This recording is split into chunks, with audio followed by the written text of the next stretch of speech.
Love life. Love life. Love life. Love life. Love life. Love life. Love life. Love life. Love life. Love life. Love life. Love life. Love life. Love life. Love life. Love life. Love life. Love life. Love life. Love Life, arguably one of the most influential and important idol series in the world. Starting in 2010 with their abysmal sales, to now spawning multiple groups that have concerts almost every day at this point, Love Life sure has come a long way. Chances are, if you're watching this video, you're probably a Love Life fan. Maybe you're an old fan who started with Muse, maybe you came in during COVID in 2020, or maybe you joined in with the new ice cream trend that's been popping up around this time. Either way, there are some pretty universal things that we should all know. We should all know what Muse is, how they saved their school, Nico Nico Ni, the iconic 9 members. You gotta know Aqua as well. I mean, they're the successors to Muse. They were created because of Muse, but they were able to find their own shine. And Nijigasaki is a no-brainer as well, right? Wait, you don't? Oh, I mean, it used to be called Perfect Dream Project. You probably know it by that name. You still don't? The Rena-chan board, you probably know that at least. It's not like Nijigasaki had their own game focus on them, but you know, let's move into other knowledge you should probably know. Love Life Superstar, you gotta know some stuff about Liela, right? I'll get back to you on that. Hasunosora, VTubers. Well, I mean, they're not exactly VTubers, but you know, they kind of are, but you know, kind of undermines they're really about, you know, fuck this. Let me paint a story for you. Love Life has been around for over a decade now. They've created hundreds of songs spanning across different groups with spin-offs and spreading their influence across the world. Oh, did I say something wrong? Let me rephrase that. They've created hundreds of songs spanning across different groups with spin-offs and spreading their influence across Japan. There we go, much better. Okay, being real, let's bring up a topic that I've wanted to talk about for a while. For those that have been a global Love Life fan for a while, you probably noticed something. A shift in the universe. Things slightly alter, and by the time you realize it, it's too late. Do you remember when Love Life was around the world? Do you remember everyone recognizing what you were singing when you said Todokere? Do you remember Nico Nico Ni and how it's pretty much a universal thing, even the people who didn't know what a Love Life was? When did that stop? Or when did you notice that stop? It seemed as if it was everywhere and everyone knew what Muse was, even to a non-Love Life or anime fan in general. You could ask them what Nijigasaki or what Hasunosora is now and they probably should have blanked or have a vague idea of what it is. Why is that the case? Trends rise and fall of course, but some are more manual than others. There are steps and a process to how a series like Love Life slowly falls off the mainstream market and attention. Now is that to say the series is bad? No, of course not, and as you'll see later in the video, that is the last thing I want to imply. But if I pull up and start venting to you about Nijigasaki, you'll probably have no idea what I'm talking about. But then I'll say, oh, it's Love Life, and you'll probably be like, oh, Nico Nico Ni, and then I'll have the saddest stare of my life. Now let's set a few rules. Firstly, this is a video on the global side of Love Life. I know how it is in Japan. You don't need to tell me that Love Life is still popular in Japan because it's very clear and I get jealous every day thinking about it. This video is solely about the global side of Love Life and how it's been dwindling down over the past few years. And being more specific, I'm going to be mentioning the United States for this video, and not any other countries aside from a brief mention. As I don't live there, I don't want to put words in their mouths as to say, but a lot of the issues Love Life has applies to those locations as well. Many of the things I say in this video only apply globally. I'm glad Love Life is being advertised well in Japan. That's great for those who are there. If you are someone who's very much into Love Life and believe it's still popular and the like, then more power to you. I'm not going to take that away from you. But from my perspective, it's been evidently clear going outside my bubble zone that Love Life isn't where it used to be. It makes me really sad because I'm into Love Life, and while things aren't the same, they're still amazing, so it just makes me wonder, why? If Love Life is good, then why isn't it at the same level as it was back then? Back when Muse was still around? What caused it to drop so far down globally that it took a random out-of-nowhere trend to bring it back to mainstream attention? This is a question I've had since January of 2025, and with the ice cream trend and the help of many others, I think I'm able to find a couple of answers. This video isn't intended as hate in any way, by the way. It's in fact the opposite. And please keep in mind this is my personal opinion using observations I've had for a while in the Love Life space. Let's go over some obvious reasons that Love Life isn't where it used to be. It's old. This is a 10-year-old series and people are naturally going to grow out of it. They may have been a child when they got into it, but now they're an adult doing taxes. I mean, look at Pokemon, which has also been around for a long while. If you show an old Pokemon fan a new Pokemon, they are not going to know what this thing is.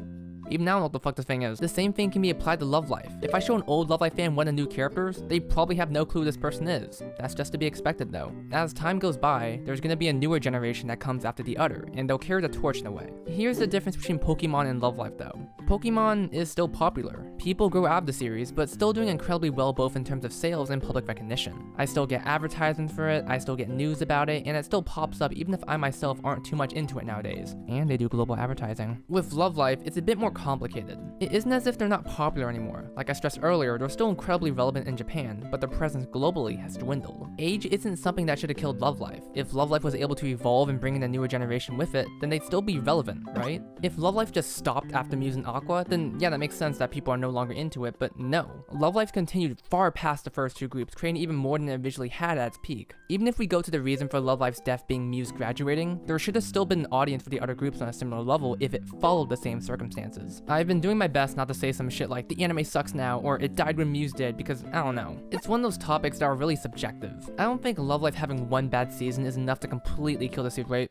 Actually, wait, maybe they're right. But I don't think it was death by 1,000 needles in regards to the later anime seasons being bad. You could debatably pick apart the later seasons and how they lost the Love Life charm to prove your point, but the hard part about discussing that specific topic is that it's pretty subjective in whether or not it kept you interested in Love Life. For some people, the later seasons were so bad that it made them leave Love Life, but still ties into the issue of the newer generation not joining in, because if the older fans dipped out, it wouldn't be an issue if newer fans came in. To really go into specific reasons, we have to trace how Love Life blew up globally around the world in the first place. Those of you who watched my Hasunosora video probably remember me mentioning how Love Life was one of the first idol series to really hit it over here in the West, and it was a couple of things: the good advertising, the anime, the music, and one more thing: the mobile game. I think it gets understated just how much School Idol Festival helped advertise Love Life. It broke records with its player base, and I'm sure every Love Life fan will get down on their knees and attempt to remember the good times they have the game. And the thing was, the game was super good. For its time, it was a very good rhythm game that both advertised the series and its songs. It attracted many non-anime fans because it was literally a fun rhythm mobile game you could play on the go. Along with that, you had story chapters that could help you learn more about the characters. You got addicted, and soon you're an idol hoe because fuck me dude, that song was really good. That sounds really amazing, is what many of you are probably saying, and yeah, we had it really good.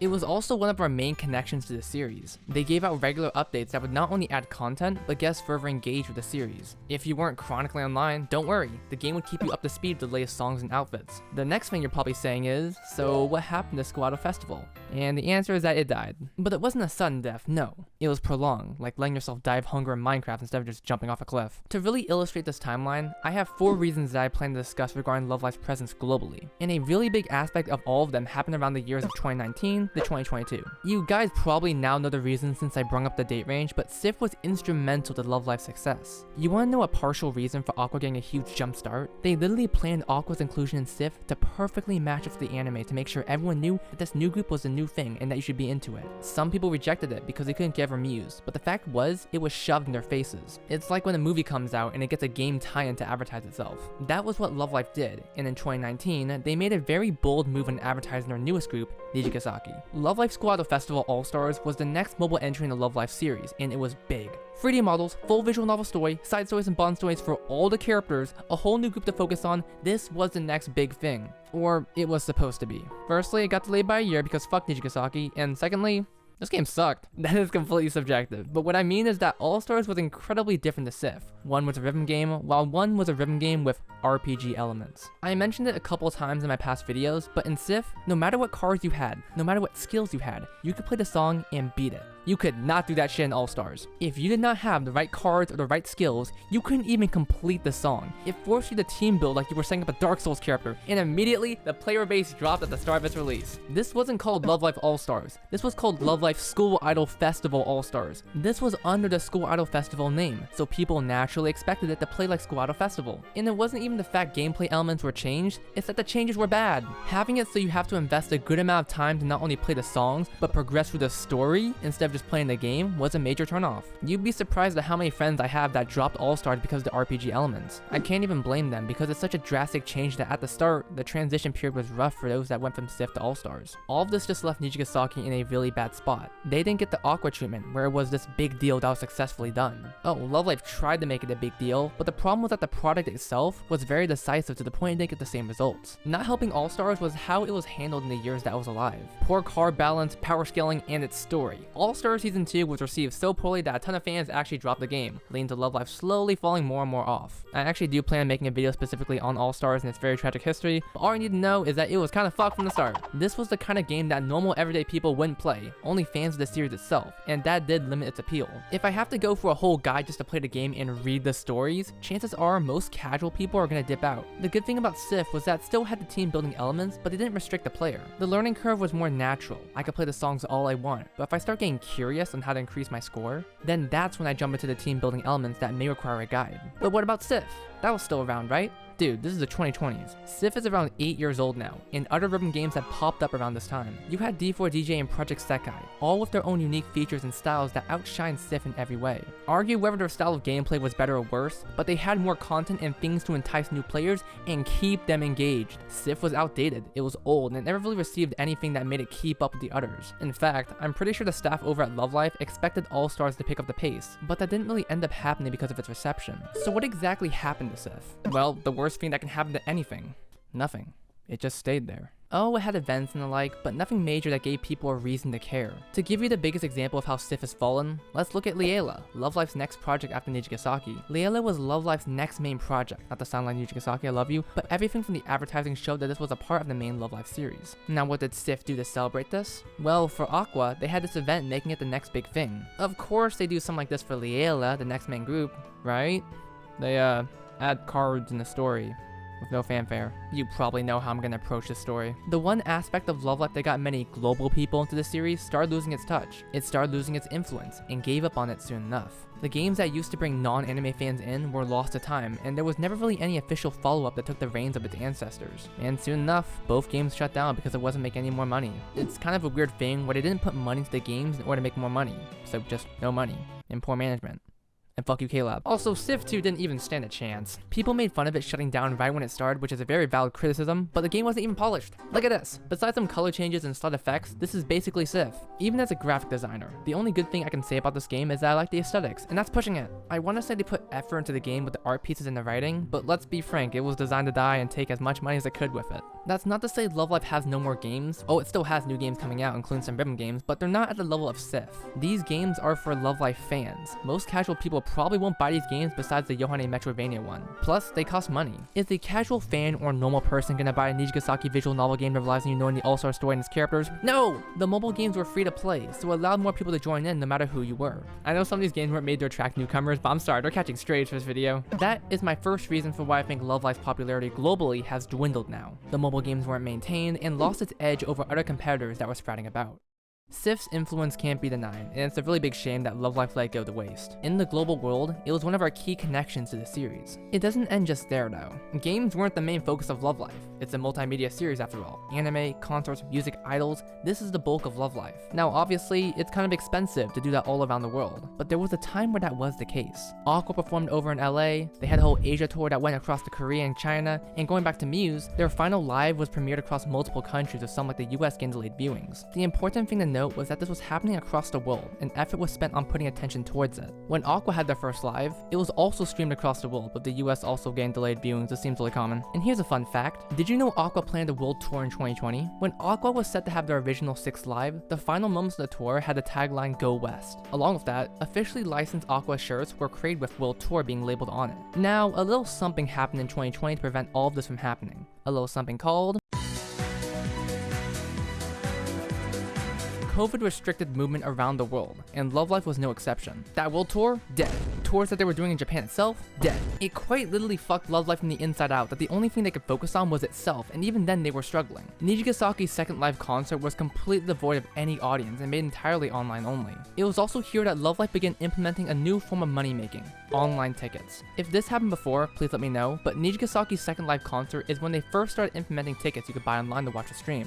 This was incredibly innovative as most global fans had to either be there when it was live broadcasted, wait for the Blu-ray to come out, or watch a delayed viewing in theaters. With this new system, however, you could buy a ticket and watch it anywhere on any device. You could stream it on a projector, and you could also re-watch the live stream for a certain period of time. This was amazing, but had some interesting consequences that I don't feel are necessarily talked about. Listen, I love the online tickets. They're easy, accessible, and although sometimes the quality is absolute dog shit, it's nice to easily watch this. But I feel like Love Life took advantage of it. Because of this new system, they didn't need to prioritize much advertising overseas. They didn't need to do live broadcasting or have delayed viewings in theaters. No, they could just have you buy a ticket, hop on your computer, and access the website. Because of this, I feel like Love Life's influence starting to only circulate around already existing Love Life fans rather than trying to bring in new people. When I hear a stream is live broadcasted across different countries, I can imagine someone walking and randomly seeing a Love Life group perform, akin to Chica at the Star of Sunshine. When you have delayed viewings in theaters, you have people walking in wondering why people are cosplaying. When I went to the delayed viewing of Love Life Fest in 2020, it was my first time seeing actual Love Life fans, and I saw some people questioning questioning, yo, what's going on in regards to the Love Life Fest. That type of advertising goes beyond the intended audience that could potentially bring in new people. Even with something like the Project Sekai movie, I saw some people asking, what's this anime movie everyone's going to see?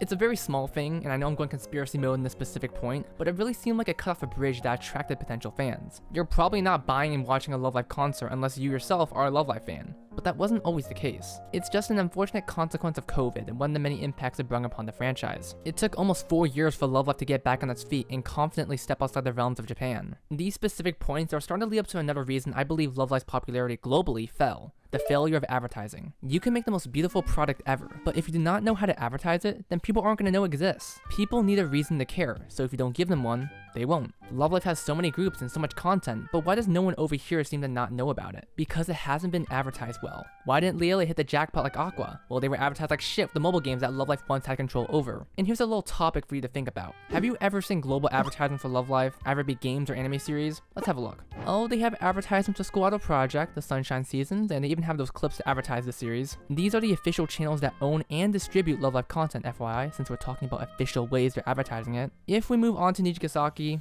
you'll start to see the problem. There's nothing. There is quite literally nothing official that advertised this series besides trailers that have no subtitles at all, no funny or iconic clips to advertise itself, no trailers designed to generate hype in any way. How are you, as a global fan, supposed to be kept engaged by the series that isn't putting much effort into wanting people to join in? There's fan translations for these types of things, which I really appreciate, but these translations and trailers aren't the ones that get officially advertised on brand accounts and the like, so they're there for anyone who searches for them, and if you don't have the need to search for it, then you won't. Now look at Superstar. They actually did Leela so dirty with not advertising them well globally. There isn't a single official translated trailer you can find on any of the channels that broadcast Love Live apart from a few videos on the official Love Live channel. How is anybody that isn't already a Love Live fan supposed to get into this? There isn't a reason a normal anime fan would want to watch this series because Love Live hasn't done anything to warrant it. Now that's a fault of the companies distributing Love Live, but it does reflect upon the image of Love Live overall. What makes it especially interesting with Leela globally is how much they were pushed on the Japanese side. They were constantly advertised and doing lives almost every day to the point Siren's poor voice was dying. There's official advertising and the advertising done by fans and social media. The ice cream trend comes to mind when thinking about this. Love Live did not expect this to happen. They did not create the song thinking it was gonna blow up worldwide. No, that shit just happened and it started a boom for Love Live's popularity in the mainstream. All across the world, people are doing the ice cream trend and creating a new era for fans to join in. Now what is Love Live doing to get people into the series? Yeah, that's what I thought. Thanks for streaming our song, guys. We're just gonna leave it up to others to pick up the slack and advertise our series because who cares about the rest of the world? And that brings up an important question. Does Love Live need to advertise itself globally? No, they aren't required to. And some people may interpret my opinions as being incredibly selfish, and that's true. I'm well aware I'm asking a lot for a series that doesn't need to advertise itself over here. It's purely a request of my own accord because Love Live isn't dependent on us. At least not yet. We've seen what the ice cream trend did. It broke numbers and surpassed Muse as of recent times, so having it be spread globally does help a lot. Love Life is perfectly fine in Japan, so having any presence here globally is merely optional. That doesn't mean I can't complain about it though, and please keep this in your mind, I love Love Life. It means a lot to me, so any criticisms I give it are out of love because I want more people to know about it. When you see something that used to be at its highest slowly fall off, you want it to get back up. So let's go over some other reasons. This one ties into advertising, but focuses on a bigger aspect of it. A form of advertisement may want me to get into Love Life, but how easy is it to get into it? Accessibility, and especially localization, is very important for global fans to get into the series. If you make things tedious and difficult to get into, then chances are that most people that want to get into it will drop out because it takes too much effort. People are lazy, and that's a sad reality. You know what made getting into Love Life easy back then? Simple. Download the mobile game, play it, watch the anime, boom, done. After you're in, you'll probably start diving into other aspects such as the songs and seiyus and the streams and lives, but the point was that the first leap was the easiest part. Love Life has expanded far beyond that now, which is amazing for Japan, but when it comes to bringing it over here, that's when things get a little tricky. Take Leela for example. Out of every Love Life group so far, Leela's the one that's focused so heavily on the seiyu side of things to the point Leela consists of both the characters and the seiyus themselves. They got their own game show, TV program, and many other aspects that focus on them. Now that's cool and I'm happy for them. I'd kill to be a part of game shows, but it raises a question when talking about global Love Life fans. We can't really care about these because they're in Japan, and most of us don't know Japanese. Actually, that didn't stop K-pop fans, so maybe this argument doesn't work well. Either way, there are still a ton of localization issues that present small issues for the series. You have Love Life seasons that no longer receive dubs, and when they do, they get shadow dropped with no advertisements. You have not only region-locked videos that could help advertise your songs, but also distributing services that Love Life is on block certain countries from watching, forcing those to either use VPNs or pirate. Accessibility really is important to get those into the series. If you have to go for a couple of hoops to get into a series, you are eliminating a bunch of potential fans. You'll get some fans for sure, but not as many as you could have. Look at Yakuza. Right when that series started getting popular, they re-released every single goddamn Yakuza game on almost all platforms to the point you can play the entire series on any system. That is amazing advertising and accessibility. And it gets even worse with Hasunosora. Now I love Hasunosora, please, I approve this, but let's take off our rose-tinted glasses. Any global fan would find the concept of Hasunosora difficult to grasp. A real-time story that's completely in Japanese that relies on constant maintenance to keep up with the cast is something that would turn people away immediately. It's quite literally impossible to translate in real time because of how much content is being pumped out, and as a global fan, I usually have to rely on my friends to live translate what the fuck is happening. The story is fan-translated, but you are missing the other half of the entire series that is in no way able to be translated fully, and you can't even advertise it's Japan only. There's a river mode coming out for Hasunosora that's in line with what Sif used to be. It's got people excited thinking Love Life is back, but let's keep something in mind. Will this bring back people? Oh, I have no doubts that it will. I myself will probably get into it as well. But here's the thing. How accessible is it? Well, the Hasunosora app is region locked, so you need to create a Japanese account. Well, how do you do that? Well, you gotta create a new account and set the Japanese, and then you'll be able to log into the Japanese app store to download the app. Now, am I gonna do that? Yeah, of course I'm gonna do that. But is a casual person going to do that? I'd be hard pressed to say yes. You can tell in this video I'm thinking in a very general sense, not just thinking about how Love Life has failed to maintain global Love Life fans, but also failed to attract new Love Life fans. I will join Love Life in almost anything, but will others do the same? There is quite literally so much content now that I think if advertised properly could bring in new fans. It isn't even a question of if you consider the new content to be bad. A lot of people advertise poorly made shit really well, and it gets popular, so there's an audience for everything. There's so much content in fact that makes me confused on why Love Life dropped the way it did. It seemed like it was having trouble keeping up with everything. Wait, did I say something right? Keeping up with everything? Yeah, I guess it's a good talking point. Love Life is huge now. I mentioned it multiple times, but there's so many groups and songs that must feel incredibly alienating to anyone who joined when Muse was around. I find it perfectly understandable that fans got burnt off of Love Life because of it. Over time, these things happen and you drop off for one reason or another. My issue lies with that there wasn't any replacement for the fans that left. I'm speaking out of my ass for this one, but I believe the ratio from fans leaving to fans joining was 2-1, or maybe 5-1 if I want to over-exaggerate to make you all scared. As old fans left, new fans joined, but not at the level of the old ones leaving. All the reasons I provided earlier help contribute to this. Things aren't being advertised to newer people to make them care. Why should I care? What makes Love Life better than the other alternatives? Even back when Sif was alive, why would you play when other games such as Project Sekai existed, where you can get easily more attached to the characters? When I say keeping up with everything, I'm not just referring to the fans keeping up with all the new Love Life content. I'm also referring to Love Life itself being unable to keep up with the new environment and culture that's supposed to be thriving in. And I mean that globally, of course, in case someone thinks I'm talking about Japan. I get it. All of us around the world aren't the centerpiece of Love Life, and I understand. Their goal isn't to have a grip on the entire world, and that's completely alright. But the fact is, they once did, and it's been really sad seeing that grip slowly loosen because of their poor decisions. I don't expect Love Life to get back to that level. Trends rise and fall, but the specific case didn't seem like the spotlight moved to another topic. Rather, Love Life tripped itself and fell out of the spotlight on its own. Throughout my research,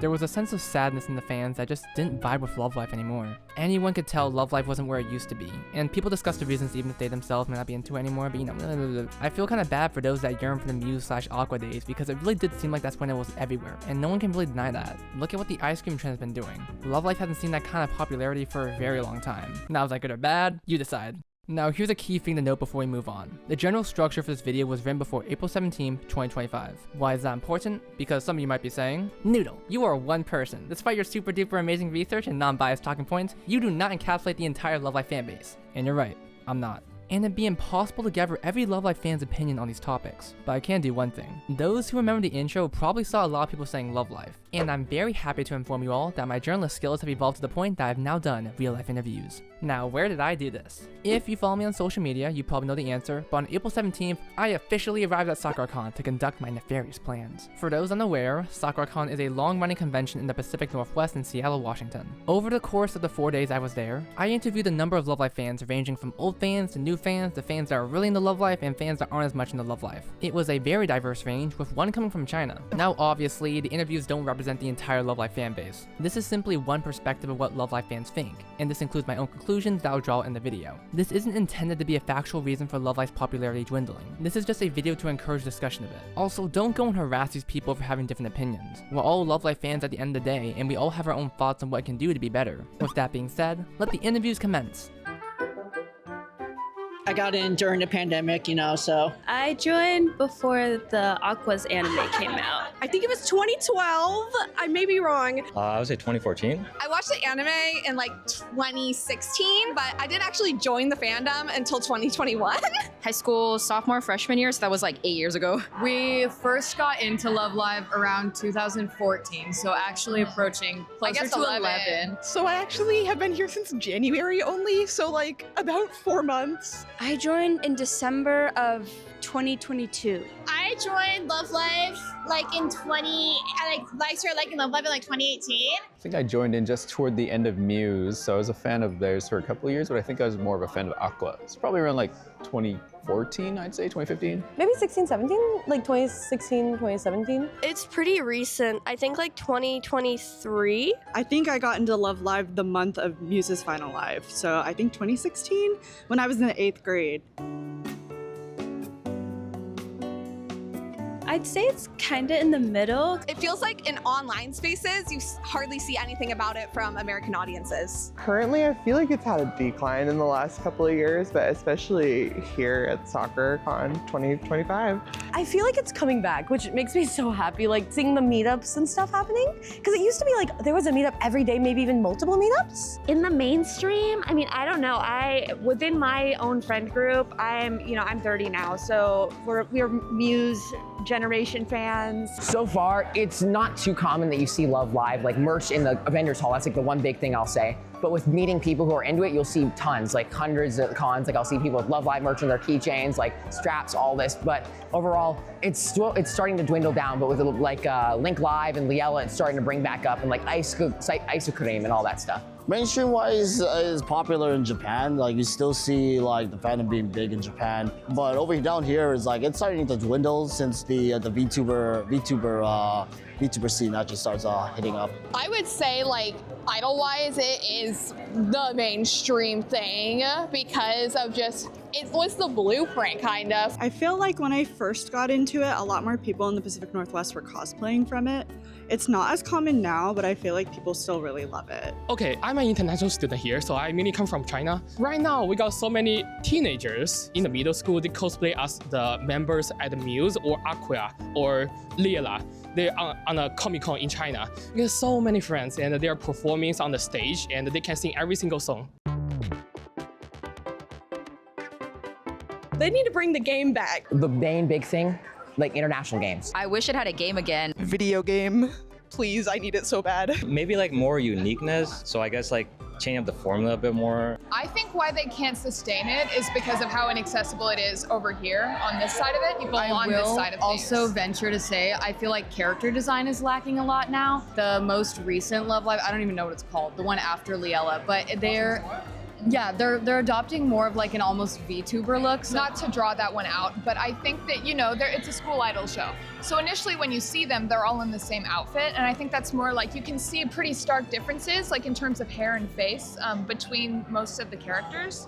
And I think it kind of lacks in that department now. I also think Hasunosora almost looks more like Bandori than it does Love Live. I think that they really abandoned like Western fans. That's actually such like a, because before COVID, it obviously was a COVID thing. They probably lost a lot of money. They did a lot of like things happening here, like the movies would play in the theaters, do the delayed viewings and stuff like that, but that doesn't really happen anymore. The difficult part in engaging with the idol culture in general is the amount of knowledge you need to go into it. Because Love Live is such an established entity, it's pretty difficult to know where to start, who to start listening to. And then there's the dance choreography with the wodas that you need to become familiar with. So what I think actually took over it was VTubers. So some kind of connection to an audience. What VTubing has done, especially for Japanese VTubers as well, is just you can just talk to them on chat. I thought Love Live was going to do something like that with one of their projects, but they didn't actually, I don't think. I'm not sure. Say they wanted to keep Aqua around. Maybe they could just have like Yohane do like a live stream and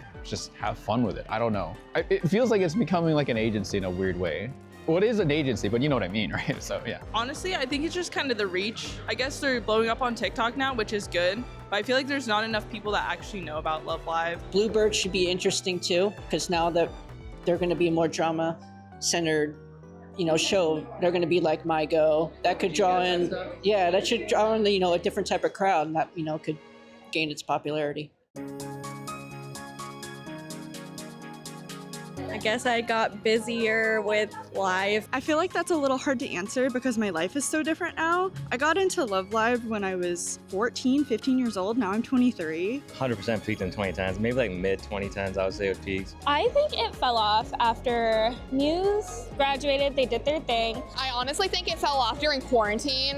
Love Live during quarantine was so social media based. I'd say cosplay-wise, for my interpretation is like, because I feel like it was at its peak in the more like 2014, 2016-ish range and before. I feel like it was everywhere. You would go to a con and there would be like 10 different Love Live performances. And then I feel like around 2019 to 2022, there was like one. It's like watching a giant kind of slowly disappear. I think idol culture has changed. Not to take over initially, but I think the scene has changed a lot, and there's a lot of new medias like Project Sekai that people are really diving into. And it kind of, idol culture kind of, Love Live takes a back seat when it comes to performances and whatnot. I think it had a huge impact. With like the trends, like I know Hit or Miss was a big one. The Nico kneecaps thing. Nico Knee really showed people what Love Live was. I don't know how many people looked into Love Live after that. I think it has a crazy impact that I don't think people fully register. As someone who's also a K-pop fan and a J-pop fan, I see multiple like idols do the Nico knee thing when they have to do Eggyo segments on like Weekly Idol, or like even in like iconic like J-pop boy groups like Team, there's like one of the members, Nicholas, he does like his own take on the Nico knee thing. I didn't see anything about it on social media when I got into it. There was a halftime show performance at my first cosplay competition, and so I watched it, and that's how I got into it. I mean, I got into it from Komori-Con, the cosplay contest, but a lot of TikTok. After I got like searched about it on TikTok, I learned a lot more from that. For me, I just started playing Sif because I really like rhythm games. So it wasn't really about social media. It's more just like, what's a rhythm game on the App Store? And I mean, it's kind of like also word of mouth because you're like, oh, I watch this anime, it's really good. And they're like, wait, what is it called? Blah, blah, blah, blah, blah.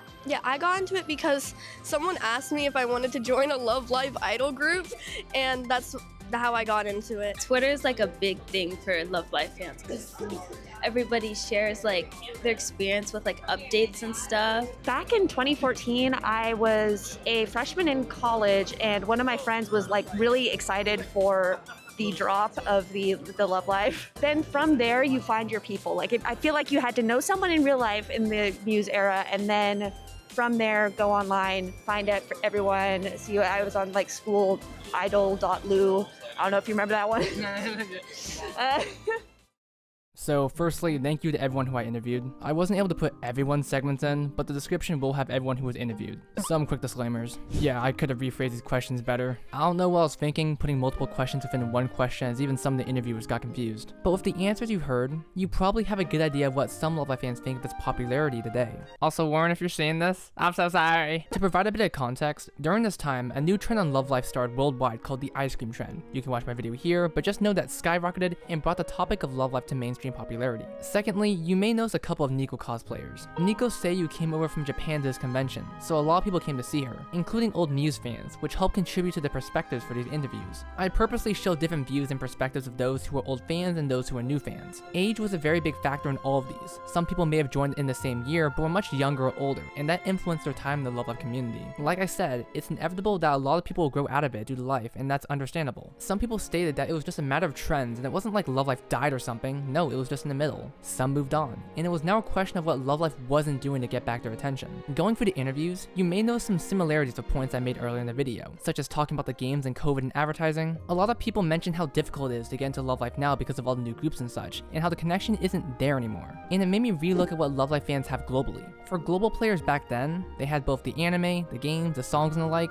and while you probably didn't understand Japanese, you still had a sense of connection. With later groups, that was sort of severed due to the games disappearing, and soon enough, only the Japanese player base was able to get that sense of connection since they were the closest. It's even more apparent with Hasunosora, where the entire thing is region locked. I think when people I interviewed talked about the connection with Muse, it was because of those aspects still being around. Right when COVID hits, right when the games get neglected, right when things get forcefully region locked, is when groups like Nijigasaki and Leila become hard to get into. And for those that bring up how Nijigasaki started in 2017, yeah, that's true, but also they were advertised like shit globally their entire life. I have a whole video on it. Huh, I have videos for everything now. That's pretty cool for me. I mean, look at Project Sekai. That series is so popular with just one mobile game, with no anime, just the game and its music. And the movie too now. It has other forms of media that people gravitate towards, but that game carries most of the work. I don't even see people talking about Hatsune Miku when discussing Project Sekai. They talk about the deep characters, and how close they are to them because they've been grinding the game. It's the closest form of connection towards the characters that I believe Love Live lacks so hard. All Stars had something similar going for it, but that was held back by the gameplay itself since I was required to get to those stories. It's really interesting how deep it goes when you say a simple statement about how Love Life is hard to get into nowadays because of everything that's happened.